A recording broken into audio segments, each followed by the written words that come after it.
ఆంధ్రప్రదేశ్ మంత్రిగా ఉంటూ తన పవర్స్ని మిస్యూజ్ చేసుకుంటూ ప్రభుత్వ నిధులను తన సొంత సినిమా హరిహర వీరమల్లు ప్రమోషన్ కోసం వినియోగించుకున్నారు అని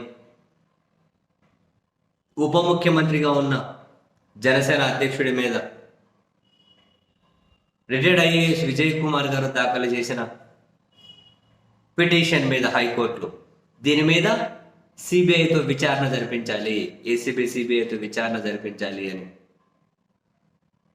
ఏసీబీ చర్యలు తీసుకోవట్లేదు, ప్రభుత్వం దీని మీద ఏం మూమెంట్ లేదు, కాబట్టి సిబిఐతో విచారణ జరిపించాలి అని చెప్పి తాను దాఖలు చేసినటువంటి పిటిషన్ మీద హైకోర్టులో విచారణ జరిగింది. ఆ పిటిషన్ ఎవరు విచారణ స్వీకరించారు, విచారణ జరిగింది. ఈ సందర్భంగా ఆంధ్రప్రదేశ్ హైకోర్టు హోంశాఖకు నోటీసులు జారీ చేసింది, సాధారణ పరిపాలన శాఖ జిఏడికి నోటీసులు జారీ చేశారు.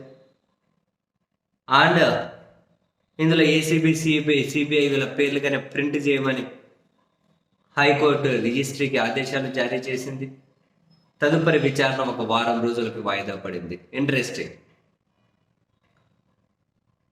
హైకోర్టు దీని మీద ఎలాంటి నిర్ణయం తీసుకుంటుంది అనేది ఖచ్చితంగా ఇంట్రెస్టింగ్. ఎందుకంటే ఒక ఉప ముఖ్యమంత్రిగా, సరే దానికి ఏం రాజ్యాంగబద్ధమైన హోదా లేకపోయినా ఒక మంత్రిగా ఉన్నటువంటి వ్యక్తి, ఆ ఒక్క వ్యక్తే కాదు, వాళ్ళ పార్టీకి సంబంధించిన మిగిలిన మినిస్టర్లు కూడా ఈ సినిమా కోసం ఒక సమీక్షలు చేసి సినిమా అంటే కనుక అమ్మి పెంచండి, టికెట్లు కొనిపించండి అని చెప్పి ఆదేశాలు ఇచ్చి, పైగా మళ్ళీ పబ్లిక్గా మా పార్టీ అధ్యక్షుల వారి సినిమా మేము ప్రమోట్ చేసుకుంటే తప్పేంది, ఈ స్థాయికి రాజ్యాంగాన్ని, ఈ స్థాయికి వీళ్ళ పవర్స్ని దిగజారిస్తే వీళ్ళింటి సంతింటి వ్యవహారం ఏంటంటే ప్రభుత్వాన్ని నడపడం అంటే అలానే తయారు చేసి పెట్టేశారు ఆంధ్రప్రదేశ్లో.